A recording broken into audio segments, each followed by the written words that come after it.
नाम जपने के लिए कोई ऐसा नहीं कि जवान होना चाहिए, कि बूढ़ा होना चाहिए, कि पढ़ा होना चाहिए, कि ब्राह्मण होना चाहिए, क्षत्रिय होना चाहिए, कि वैश्य होना चाहिए, कि शूद्र होना, इससे कोई नहीं। तो नाम असरण शरण है, कोई भी नाम जप कर सकता है।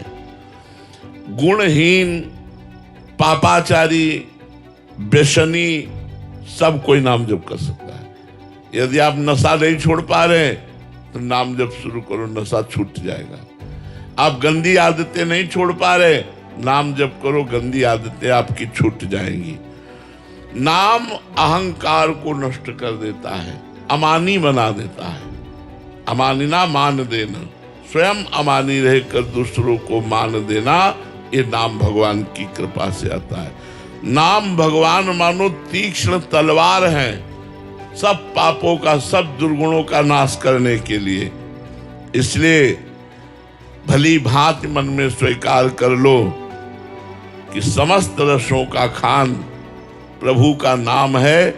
अब नाम छोड़ करके हमें अन्य साधनों की तरफ नहीं भटकना। जितना समय मिले अधिक से अधिक राधा वल्लभ श्री हरिवंश, राधा वल्लभ श्री हरिवंश, राधा वल्लभ। आपका परम कल्याण, परम मंगल हो जाएगा। कलयुग है, कलयुग केवल नाम आधारा। जो कुछ पवित्र कार्य करते हो, तीर्थाटन गए, धाम आए, जो भी, ये सब यज्ञ के अंतर्गत आता है, वो भगवान को अर्पित करो। जैसे वृंदावन आए, अब वृंदावन से बाहर जा रहे हो तो हाथ जोड़ा, वृंदावन को प्रणाम किया, हे वृंदावन धाम, जो शरीर से, मन से, वचन से अपराध बने हो क्षमा करो, और जितने घंटे हम आप में रहे, जो भजन किया, वो सब आपको समर्पित करता हूँ। कृष्णार्पणम वस्तु। ददासियत, जो दान देते हो, कपड़ा लत्ता, भोजन, रुपया, पैसा, औषधि, जो किसी को देते हो, उसमें पहले भगवान को देखो कि मरीज के रूप में भगवान है, गरीब के अंदर भी भगवान है, ये जो भूखा प्यासा बैठा है इसके अंदर भी भगवान है। और फिर उसे भोजन दो, वस्त्र दो, जो भी दोगे दान, और उस दान को कृष्णार्पणमस्तु, भगवान को अर्पित कर दो। यह तपस्यासी, जो तपस्या करते हो, जैसे मौन रहना, गर्मी सहना, सर्दी सहना, उपवास करना, व्रत करना, जो भी आप भगवान के लिए कष्ट सहते हो, यह तपस्यासी, वो कृष्णार्पणमस्तु कर दो। कौन्ते तत्कृष्ण मदर्पणम।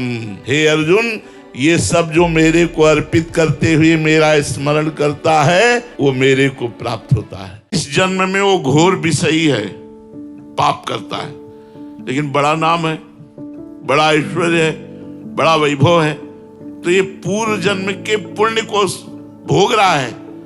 ये वर्तमान का नहीं, वर्तमान का जब आएगा तो फिर पहुंच जाएगा, वो कौन सी जीव योनि में जाएगा पता नहीं चलेगा।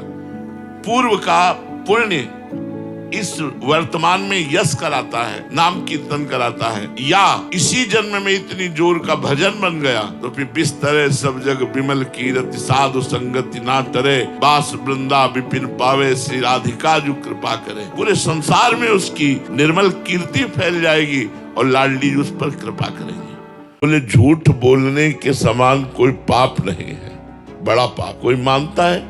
देखो कलयुग का प्रभाव। अब दूसरा, अधर्म के द्वारा कमाए हुए धन को लेना या देना, दोनों पाप है। क्योंकि पाप कर्म करके धन कमा कर यदि संतों को दोगे या किसी को भी दोगे, तो पाप कर्म का कमाया हुआ धन दूसरों की बुद्धि को जाके भ्रष्ट करेगा, तो वो भी पाप बनाना कहाँ मानता है कोई। अच्छा, मदिरा पीना ये पंच महापापों में कहा जाता है। अगर आप बढ़िया गंगा जल से शुद्ध शरबत बना करके पवित्र भोजन सब परोसिए, लेकिन अगर गंदी बातें खाने में ना होए, मांस है, मदिरा है, तो पार्टी ही पार्टी नहीं माने। अरे बोले क्या है यार, उनके पैर धोवे, हाथ धुलवावे, और उनको आसन में बैठलवावे, और उनको बड़े सुंदर सुंदर पदार्थ और खूब पवित्र भोजन पवावे, लेकिन शराब और मांस का प्रयोग न हो, तो आज की पार्टी नहीं कही जाएगी। तो मुनियों ने विचार किया कि कलयुग पापों की बाहुल्यता है, इसमें बहुत, इसमें